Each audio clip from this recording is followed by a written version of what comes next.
무당산 지역의 고대 계곡 경계선, 시간을 초월하는 사원들과 드러내기보단 숨기는 안개 사이에서 옥동자라 불릴 소년이 태어났다. 그의 본명은 알려지지 않았고 얼굴 또한 대중에게 공개되지 않았다. 그러나 천년된 숲속을 조용히 걷는 도교 수도승들과 잊혀진 황실 점성술의 대가들 사이에서 한 속삭임이 형체를 갖추기 시작했다. 새로운 목소리가 떠올랐다는 것, 젊고 날카로운 검처럼 그의 예언적 시야는 고요한 물 위에 비친 달빛처럼 맑고 선명했다. 이 젊은이는 아직 20살도 되지 않았을 때 발견되었고 마치 세상의 운명을 미리 아는 듯 눈을 뜬 채 명상에 잠겨 있었다.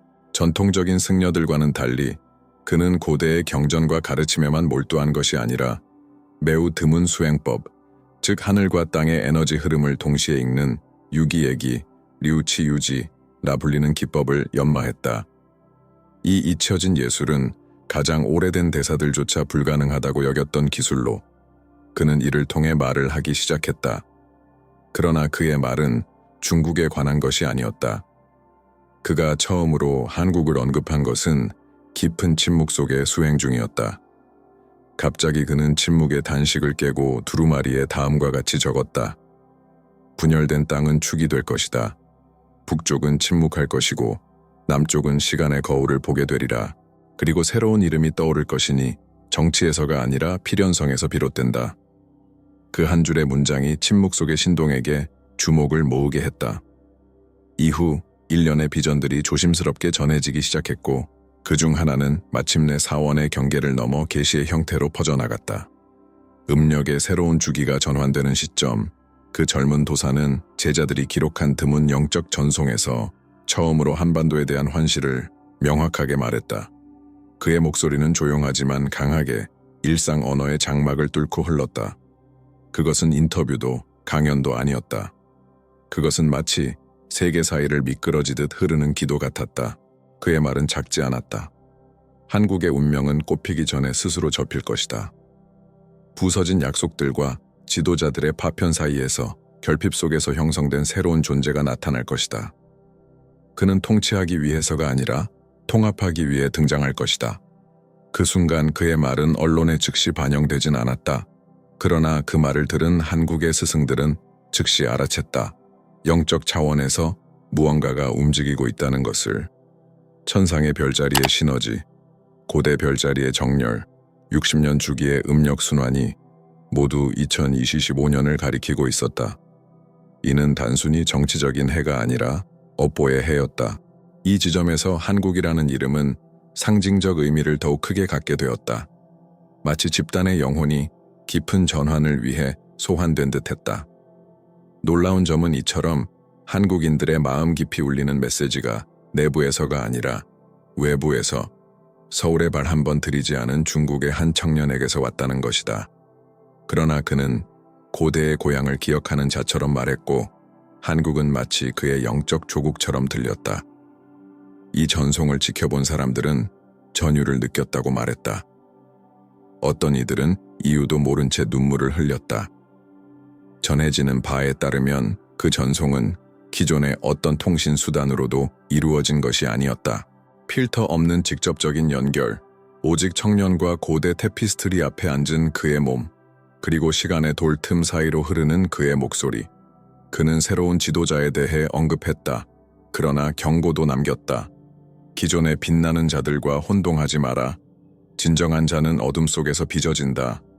모든 이름이 제가 되었을 때 나타나는 자. 그의 얼굴은 평범할 것이며 그의 삶은 상실로 점철될 것이다.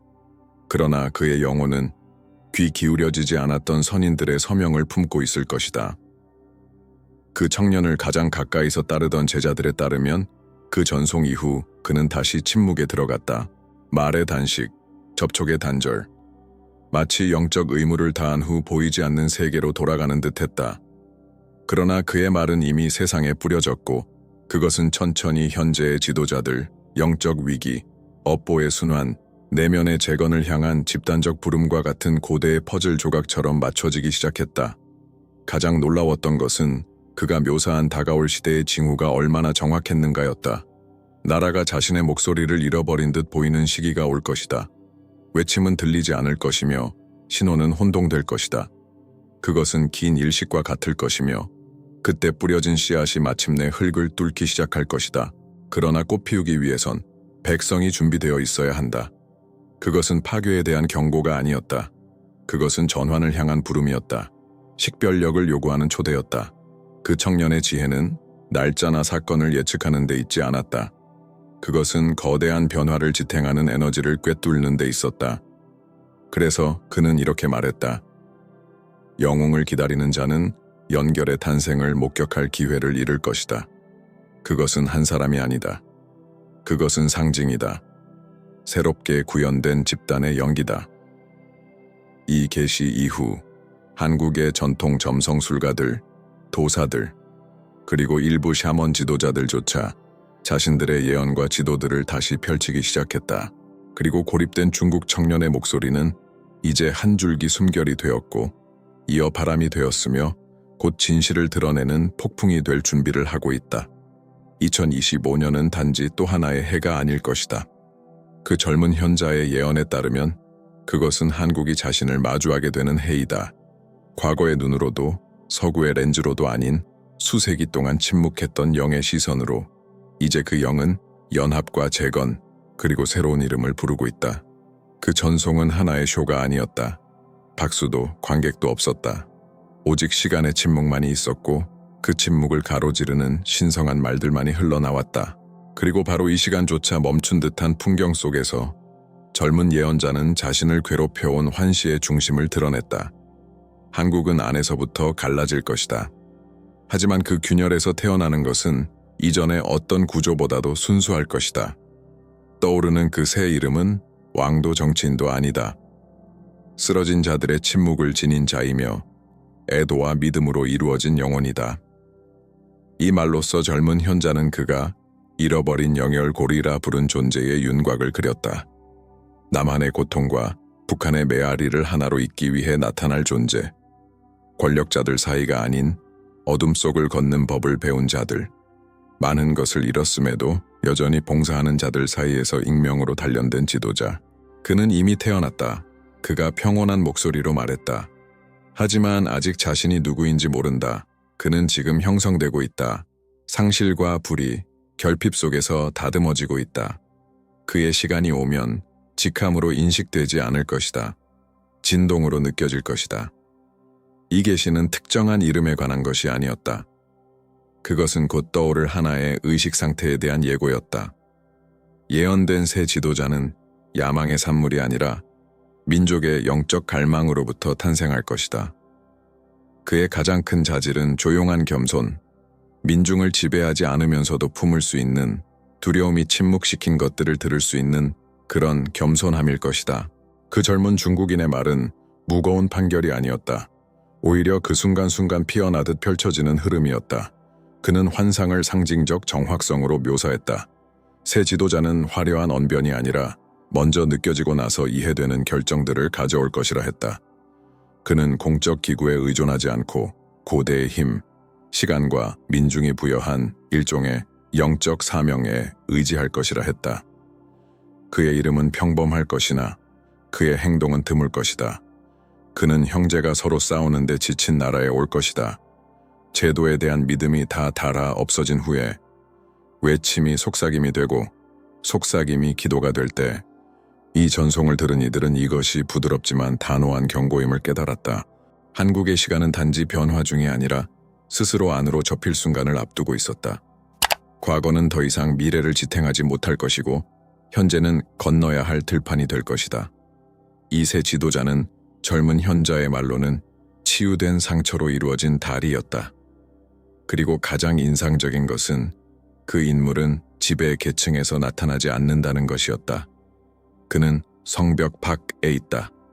보이지 않는 자들 사이에, 잊혀진 동네에, 소외된 공동체 속에.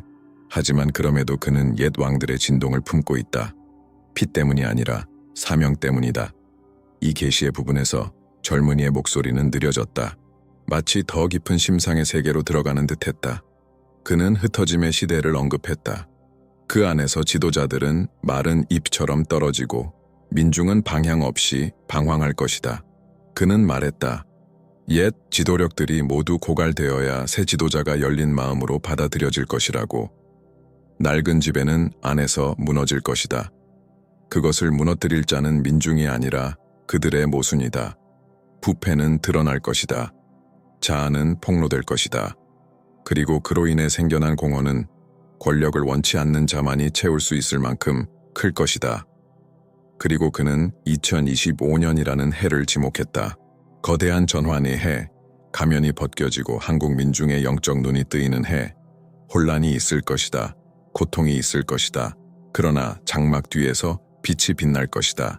그 젊은이에 따르면 계시는 공개적으로 드러나지 않을 것이다. 공표나 선거를 통해 오는 것이 아니다. 그것은 거의 집단적 기억처럼 아직 일어나지 않은 일을 느끼는 방식으로 다가올 것이다. 그리고 한국은 그는 단언했다. 알게 될 것이다. 그 마음에서 알게 될 것이다. 공기의 무게가 달라진 듯한 느낌에서 알게 될 것이다. 거리에서 마주치는 눈빛에서 말없이도 조화를 이루는 결정들에서 알게 될 것이다. 이 세 존재, 보이지 않는 선택된 자는 지금껏 경험하지 못한 에너지를 가져올 것이다. 그의 존재는 오래된 상처를 치유할 것이다. 그는 화해를 말하지 않을 것이다. 그가 곧 화해가 될 것이다. 남북의 분열에서 생긴 상처는 그의 자세 앞에서 서서히 마르기 시작할 것이다. 그러나 젊은이는 분명히 했다. 그가 드러나는 때까지의 시간은 험난할 것이다. 한국의 영혼은 그 모든 층위, 영적, 경제적, 정치적, 가족적 차원에서 시험받을 것이다. 어떤 것도 무사하지 않다. 그러나 그것이 바로 성스러운 씨앗을 심기 위한 비옥한 땅을 준비하는 길이다. 이 시점에서 제자들은 그가 깊은 황홀경에 들어갔다고 전했다. 그의 눈은 감겼고 입술은 계속 움직였으며 마치 더 오래되고 먼 곳의 다른 목소리를 듣고 있는 듯했다. 그리고 그의 입에서 수수께끼 같은 문장이 나왔다. 진흙 속에서 피는 장미는 모든 것을 잃은 자만이 볼 수 있다. 그러나 그 향기는 많은 이들을 구원할 것이다. 설명은 없었다. 오직 침묵만이 남았다. 그러나 메시지는 준비된 자들에게는 명확했다. 새로운 주기가 다가오고 있었다. 그리고 그 새 지도자는 통치자가 아니라 거울이 될 것이다. 민중에게 그들 스스로의 힘을 되돌려주는 자. 지배하지 않아도, 설득하지 않아도. 그것은 새로운 의식의 탄생이었다. 그 젊은 중국 예언자는 구세주가 아니었다. 그는 단지 한국 민중 스스로에게서 태어나려는 지혜의 메신저였다. 중국의 젊은 예언자의 말이 어떤 이들에게는 부드러운 바람처럼 들렸을지 몰라도 다른 이들에게는 피할 수 없는 폭풍의 전조처럼 느껴졌다. 왜냐하면 그가 예고했듯 꽃이 피기 전에 위기가 먼저 찾아올 것이었고 그것은 이미 시작되고 있었기 때문이다. 미묘하고 조용하지만 한국의 일상 깊숙이 스며든 현실로. 그것은 단지 정치적 위기가 아니었다. 그것은 영적인 위기였다. 선거 전략이나 공약으로 더 이상 가려질 수 없는 집단적 소진의 상태. 사람들은 느끼고 있었다. 대중교통 안의 멍한 시선들, 지친 교사들의 숨결, 디지털로 연결되어 있으나 점점 더 자기 자신으로부터 멀어져가는 청년들의 침묵 속에서 마치 한국 전체가 짙은 안개 속을 걷는 것 같았다. 자신의 손조차 볼 수 없는 상태로. 정치 상층부의 결정들은 왜곡된 소리처럼 메아리 쳤고 한때 등대처럼 들렸던 옛 지도자들의 목소리는 이제는 혼란스럽고 신뢰를 잃은 채 그들 자신의 실수에 잠식되어 있었다. 윤석열 대통령은 그 모순된 무게를 짊어진 인물 중 하나였다. 예언에 따르면 그는 강인하고 견고했지만 동시에 고립되어 있었고 구조를 지탱하기 위해 지속적인 긴장 속에서 지쳐가고 있었다.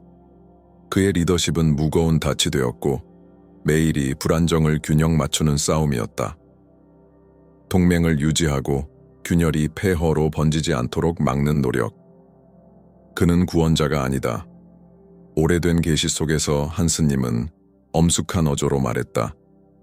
그는 이전의 다리를 지키는 마지막 수호자이다. 이제 그 다리는 흔들리고 있었다. 제도는 휘청거렸고 경제는 글로벌 압박에 제대로 대응하지 못했으며 이웃 강국들과의 긴장도 고조되고 있었다. 그리고 민중의 희망은 점점 꺼져가는 촛불처럼 절망의 바람에 흔들리고 있었다. 반면 그의 역사적 대립자인 이재명은 혼란의 에너지를 품고 있었다. 직접적인 파괴가 아닌 감정적 불안과 분열의 상징으로 그는 예언 속 또 다른 극점이었다. 반대의 원형, 아키타입. 한국의 분열된 모습, 사회적, 지역적, 이념적, 영적 갈등에 살아있는 상징. 하나가 억제를 대표한다면 다른 하나는 억눌린 분노를 대표했다. 그리고 이 두 극점의 충돌, 젊은 예언자가 섬이 태어나기 전에 충돌하는 파도라 묘사했던 은 점점 가까워지고 있었다. 2025년이 다가오고 있었고 함께 예언된 징후들도 제도적 균열에 대한 소문이 떠돌기 시작했다. 묻혀있던 스캔들이 다시 수면 위로 올라왔고 당내 분쟁이 언론에 오르내렸다. 그러나 더 심각한 것은 전반적인 방향 상실감이었다. 언론은 신뢰를 잃고 있었다. SNS는 감정 전쟁터가 되었고 사람들은 이제 누구를 믿어야 할지 모르게 되었다. 젊은 스승에 따르면 진실이 이번 위기의 첫 번째 희생양이 될 것이다. 그리고 진실이 점토처럼 형태를 바꾸게 되면 민중은 희망조차 지쳐버릴 것이다. 거리에서 목격되는 것은 바로 그 모습이었다. 감정적으로 탈진한 나라, 지도자의 부재 때문이 아니라 인도하지 않는 수많은 목소리 때문이었다. 민중은 과부하 상태였다. 정보가 부족해서가 아니라 소음이 너무 많았기 때문이었다. 그리고 이 풍경 속에서 감수성이 예민한 이들은 옛 스님들이 말하던 국가의 영적 밤을 느끼기 시작했다. 모든 익숙한 것이 희미해지고 어떤 외부의 빛도 충분하지 않은 시기. 그것은 100일의 어둠의 시작이었다. 젊은 예언자에 따르면 이 100일은 단지 상징적 의미가 아니라 실제 현실로 드러날 것이다. 경제적 추락, 사회적 긴장, 비인기 정책들, 집단적 인내와 분별의 시험. 그것은 전환전 마지막 건너기이다. 그는 말했다. 도망치려는 자는 길을 잃을 것이고 침묵하며 관찰하는 자는 살아남을 것이다. 이 시기 동안 윤석열의 역할은 더욱 분명해질 것이다. 붕괴를 막는 것, 카리스마로가 아니라 고집으로, 인기보다는 구조로. 그는 앞서 한국 스님이 묘사한 대로 폭풍 속의 고정점이었다. 하지만 그 사명에는 큰 대가가 따를 것이다. 그의 대중적 이미지는 점점 더 공격받게 될 것이며 그의 신체적 정신적 건강은 시험대에 오를 것이다. 예언에 따르면 그의 고독은 극심할 것이다. 그러나 그는 남아있을 것이다. 모두가 떠나도 그는 여전히 그 자리에 있을 것이다. 그리고 바로 그 외적 해체와 조용한 저항의 대비 속에서 새로운 이름이 부상하기 시작할 것이다. 공표에 의해서가 아니라, 환회에 의해서가 아니라 대조에 의해서. 지친 민중은 이제 더 이상 익숙한 것의 반복이 아닌 다른 무언가를 찾기 시작할 것이다. 그리고 그 순간 젊은 중국인의 말은 의미를 갖기 시작할 것이다. 새로운 이는 자신을 드러내고자 하지 않을 것이다.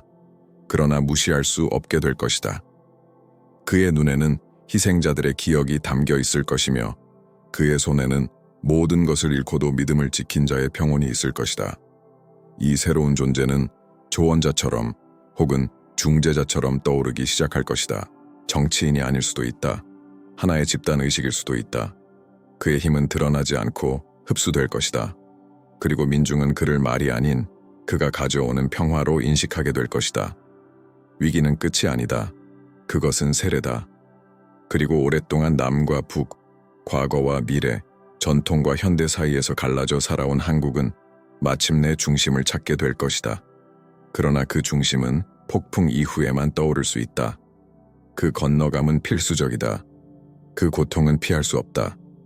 그리고 이 혼돈, 아무리 무섭게 느껴지더라도 새로운 탄생의 일부다. 이 위기의 현재는 벌이 아니다. 그것은 준비다. 밤은 단순히 빛이 사라졌기 때문이 아니라 마치 짙은 베일처럼 국민 전체의 마음을 덮으며 찾아왔다. 그렇게 모두가 말하던 100일의 어둠이 시작되었다. 방향도 명확한 지도자도 신뢰도 없는 시간. 그것은 정확히 젊은 예언자가 묘사했던 대로였다. 한국은 마치 원을 그리며 제자리 걸음을 하는 것처럼 느낄 것이다. 그것은 파괴의 혼돈이 아니라 침묵의 혼돈일 것이다. 그리고 가장 이상한 점은 이 어둠 속에서도 세상은 멈추지 않았다는 것이다. 삶은 계속되었지만 무언가 본질적인 것이 정지된 듯했다. 뉴스는 반복적이었고 정치적 약속은 공허하게 들렸다. 심지어 일상적인 의식들, 함께 식사하고 가족과 대화하고 뉴스를 시청하는 것조차 더 이상 의미를 가지지 못하고 씁쓸함만 남겼다. 마치 모두가 무의미한 순환 속에 갇혀있는 듯했다. 이것은 시험의 시간이었고 단지 정치적 차원만이 아니었다. 정서적이고 영적이며 집단적인 시험이었다. 거리는 불타지 않았지만 사람들의 눈빛은 무겁고 말로는 표현할 수 없는 감정을 품고 있었다. 붕괴에 대한 두려움은 폭탄이나 전차 때문이 아니라 방치된 느낌, 아무도 나라를 혹은 자기 자신을 통제하고 있지 않다는 인식에서 비롯되었다. 예언자는 말했었다. 100일 동안 가장 크게 외치는 자는 목소리를 잃을 것이고 가장 깊이 침묵한 자는 듣기 시작할 것이다. 그리고 실제로 그렇게 되었다. 한국 국민, 그들의 규율, 회복력, 그리고 깊은 공동체 정신으로 잘 알려진 자발적인 내면 회귀의 시기로 빠져들었다. 많은 이들이 논쟁을 멈추고 뉴스 시청을 중단했으며 어떤 이들은 명상과 사찰, 잊힌 기도로 돌아갔다. 이웃 국가들과의 긴장이 고조되었고 경제는 흔들렸다. 기업들은 문을 닫았고 실업률은 상승했다. 그러나 진정한 위기는 더 깊은 곳에 있었다. 그것은 민족의 영혼의 위기였다. 모두가 흐린 하늘 아래 살아가고 있다는 느낌. 그리고 기다리는 빛은 너무나도 늦게 오는 듯했다. 궁전과 공공기관 내부에서도 혼란은 퍼지고 있었다. 어떤 결정도 옳게 느껴지지 않았고 어떤 전략도 효과를 보이지 않았다. 마치 국가는 걸어가고 있었지만 발밑에 땅이 없어진 듯한 감각. 이 모든 가운데 윤석열 대통령은 말없이 계속 자리를 지켰다. 고통받으면서도 버텼다. 정치적 힘으로가 아니라 무너질 수 없는 일종의 운명처럼 그는 아프고도 반드시 필요한 역할을 수행하는 것처럼 보였다. 변화 이전의 마지막 지지대처럼. 젊은 예언자에 따르면 이 100일은 모든 가정이 저마다의 일식을 짊어지는 집단적 밤이 될 것이었다. 그리고 그 상징적인 말은 현실 속에서 실체를 얻었다. 이전까지는 단지 영적인 경고였던 것들이 이제는 감정적 실제가 되었다. 국민들은 점점 더 내향적으로 변했다. 카페는 조용한 사람들로 가득 찼고 사찰은 피난처가 되었으며 오래전 외면받던 종교 지도자들이 다시 찾아지기 시작했다. 그들이 찾은 것은 교리가 아닌 위로였다. 이 시기 동안 작은 신호들이 나타나기 시작했다. 조용히, 거의 보이지 않을 정도로. 작은 도시들에서는 자발적인 이웃 간의 지원 모임이 생겨났고 젊은이들은 노인을 위한 돌봄 네트워크를 만들기 시작했으며 교사들은 교실을 지식 전달보다 경청과 치유의 공간으로 활용하기 시작했다. 민족은 침묵 속에서 스스로도 모르는 사이에 내면의 치유를 시작했다. 그리고 바로 이 순간 예언자가 예고했던 불꽃이 드러나기 시작했다. 그것은 혁명처럼 오지 않았다. 대형 광고판에 실리지도 않았고 슬로건도 없었다. 그것은 사람들의 행동 속에서 나타났다. 조금씩 피어오른 연민 속에서. 서로를 돌보지 않으면 아무도 길을 모른다는 자각 속에서. 그것은 새로운 집단의식의 탄생이었다. 국가라는 자궁은 정치 명령이 아닌 감정적 영적 재건의 필요성에 의해 다시 따뜻해지기 시작했다. 젊은 예언자는 침묵하기 전 이렇게 말했었다. 빛은 아무도 기대하지 않은 곳에서 올 것이다. 그것은 작을 것이지만 첫걸음을 인도하기에는 충분할 것이다. 그리고 실제로 그렇게 되었다. 100일의 마지막 시기, 가장 민감한 이들은 다른 누군가의 존재를 느끼기 시작했다. 유명 정치인도 대기업 회장도 아닌 조용하고 차분한 인물. 자신을 구세주라 말하지 않고 봉사자로 존재하는 그는 새로운 유형의 지도자였다. 박수를 요구하지 않지만 그 존재만으로 신뢰를 주는 사람. 그 사람은 아직 그 정체가 완전히 드러나지 않았지만 예언의 반영이었다. 어둠 이후에 올 것을 상징하는 인물. 그것은 고통의 끝이 아니었지만 진정한 희망의 시작이었다. 100일은 시작된 것처럼 끝났다. 경고도, 폭발도, 축하도 없이. 그러나 국가는 더 이상 갖지 않았다. 한국은 어두운 계곡을 건넜다. 손실 없이도, 상처 없이도 아니지만 분명히 한 가지는 드러났다. 기존의 모델은 더 이상 유효하지 않고 새로운 것은 아직 자라고 있다는 사실. 그것은 사무실이 아닌 사람들의 마음속에서. 젊은 예언자는 완전한 침묵에 들어가기 직전 마지막으로 이렇게 말했다. 이 민족은 밤을 견뎠다. 이제 새벽이 올 것이다. 하지만 조심하라. 빛은 성급한 자의 눈을 멀게 할 수 있다. 발은 땅 위에, 눈은 영 위에 두어라. 왜냐하면 이 재건은 정치적인 것이 아니다.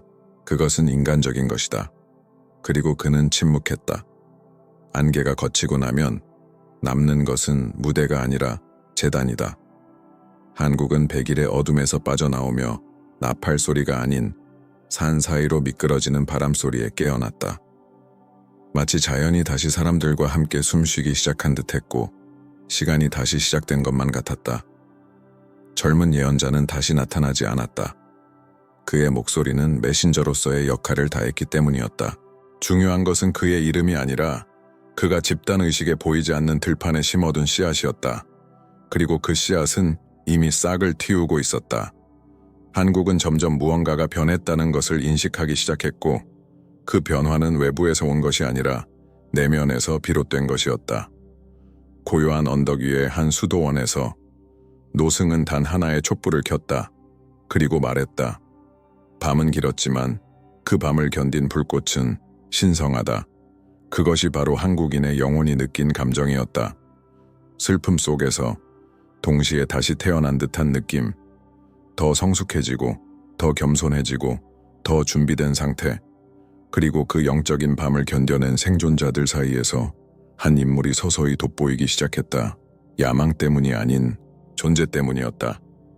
옛 문헌들이 간극의 수호자라 부르던 자는 마침내 자신의 사명이 끝나가고 있음을 깨닫고 있었다.